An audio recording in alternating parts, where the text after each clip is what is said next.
Halo adik-adik, jumpa lagi di pembelajaran PPKN kelas 10. Pada video kali ini kita akan mempelajari sebuah materi tentang berjudul hubungan struktural dan fungsional antara pemerintah pusat dan pemerintah daerah.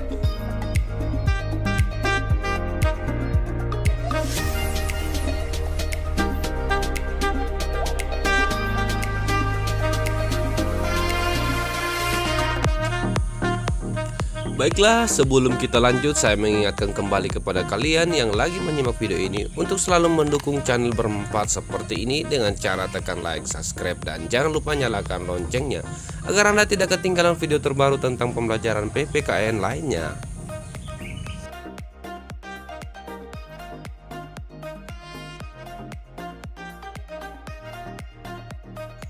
Baiklah, kita mulai dari hubungan struktural pemerintah pusat dan pemerintah daerah.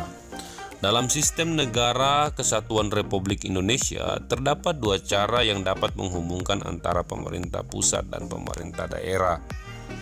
Cara pertama disebut dengan sentralisasi.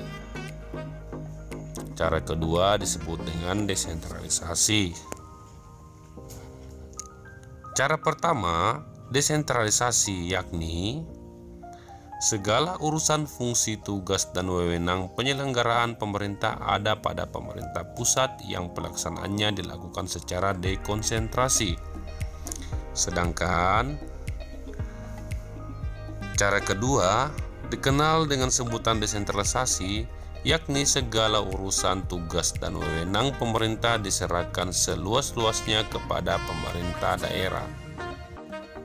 Dalam istilah dekonsentrasi, pelimpahan wewenang dengan cara dekonsentrasi dilakukan melalui pendelegasian kepada perangkat yang berada di bawah hierarkinya di daerah. Bisa kita lihat contoh di bawah ini. Sedangkan pelimpahan wewenang dengan cara desentralisasi dilakukan melalui pendelegasian urusan kepada daerah otonom. Berikut juga contoh gambarnya. Selanjutnya terdapat tiga faktor yang menjadi dasar pembagian fungsi urusan tugas dan wewenang antara pemerintah pusat dan pemerintah daerah, yaitu pertama, fungsi yang sifatnya berskala nasional dan berkaitan dengan ekstensi negara sebagai kesatuan politik diserahkan kepada pemerintah pusat. Yang kedua, fungsi yang menyangkut pelayanan masyarakat yang perlu disediakan secara beragam untuk seluruh daerah dikelola oleh pemerintah pusat. Dan yang ketiga adalah fungsi pelayanan yang bersifat lokal, melibatkan masyarakat luas dan tidak memerlukan tingkat pelayanan yang standar, dikelola oleh pemerintah daerah yang disesuaikan dengan kebutuhan serta kemampuan daerah masing-masing. Jadi adik-adik, saling berkaitan tiga fungsi tersebut. Jadi secara struktural hubungan pemerintah pusat dan daerah diatur dalam Peraturan Pemerintah Nomor 84 Tahun 2000, di mana daerah diberikan kesempatan untuk membentuk lembaga-lembaga yang disesuaikan dengan kebutuhan daerah. Untuk lebih jelasnya, silakan adik-adik lihat bagan hubungan koordinasi antara pemerintah pusat dan daerah yang ada di sini.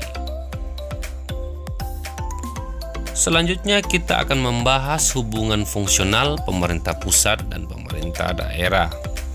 Pada dasarnya, pemerintah pusat dan pemerintah daerah memiliki hubungan kewenangan yang saling melengkapi satu sama lain.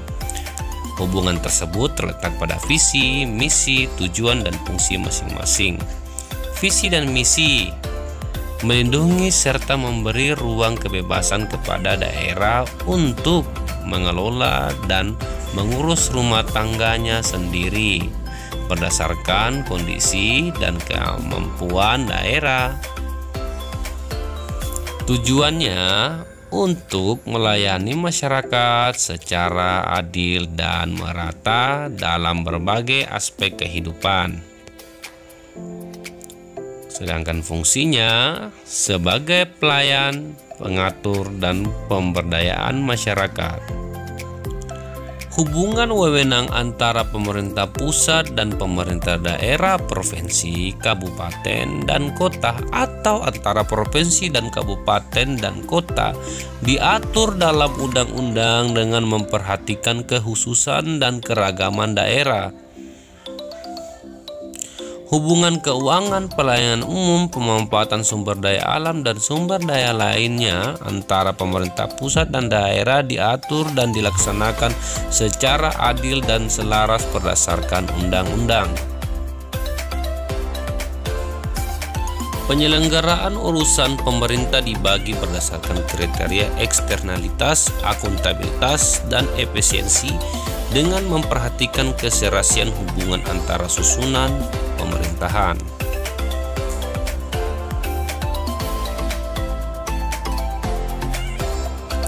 Urusan pemerintahan yang menjadi kewenangan pemerintah daerah yang diselenggarakan berdasarkan kriteria di atas terdiri atas urusan wajib dan urusan pilihan. Untuk lebih jelasnya terkait urusan wajib dan urusan pilihan pemerintah daerah dapat dilihat pada bagian berikut ini.